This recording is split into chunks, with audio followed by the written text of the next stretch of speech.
સંદેશ ન્યૂઝમાં આપનું સ્વાગત છે। કુદરતના કહેર વચ્ચે અડીખમ દસાડા પીજીવીસીએલના અધિકારીઓ અને સ્ટાફની રાત દિવસની સરાહનીય કામગીરી। દસાડા તાલુકામાં હવામાન વિભાગના જણાવ્યા અનુસાર ભારેથી અતિભારે વરસાદમાં દસાડા પીજીવીસીએલના કાર્યપાલક એન્જિનિયર અને તમામ સ્ટાફ દ્વારા સખત રાત દિવસ લાઇન ઉપર રહી જે જીવના જોખમે ઘરે પરિવારની ચિંતા કર્યા વગર ફરજ બજાવી છે, જેના કારણે દસાડા ગામ અને આજુબાજુ ગ્રામ્ય વિસ્તારોમાં જ્યાં પણ લાઇટ બાબતે ફરિયાદ હોય તરત સ્થળ પર પહોંચ્યા વરસતા વરસાદમાં વીજળીના ચમકારા કડાકા ભડાકા વચ્ચે જીવના જોખમે અડીખમ ઊભો રહી છે। ફરજ બજાવતા આ સરાહનીય કામગીરી બદલ તમામ અધિકારીઓ સ્ટાફને અભિનંદન। આપણે બધા પોતાના ઘરમાં એસી ને પંખાની નીચે આરામથી બેસીને જરા સરખો પાવર ગુમાવતા તુરંત ફોન ગુમાવી દઈએ છીએ। હજુ સુધી લાઇટ કેમ નથી આવી?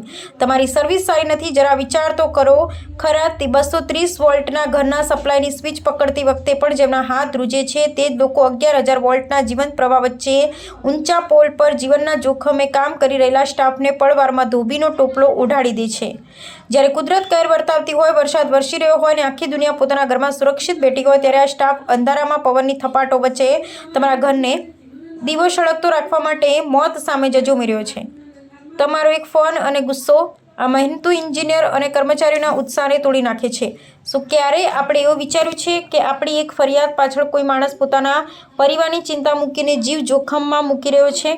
કર્મ તો ભગવાનની પૂજા સમાન છે, પણ સાચા લોકો તો રોજ પોતાનો જીવ જોખમમાં મૂકીને આપણાના અંધકારમાંથી ઉજાસ આપે છે। ચાલો આપણે આ સેવાભાવી કાર્ય કરતા પીજીવીસીએલના તમામ અધિકારીઓ અને લાઇનમેન યોદ્ધાઓને સલામ। રિપોર્ટર મિનાઝ મલિક, સુરેન્દ્રનગર। પ્રાર્થના સંદેશ ન્યૂઝની તમામ લેટેસ્ટ અપડેટ્સ માટે ચેનલને હમણાં જ લાઇક, શેર અને સબસ્ક્રાઇબ કરો।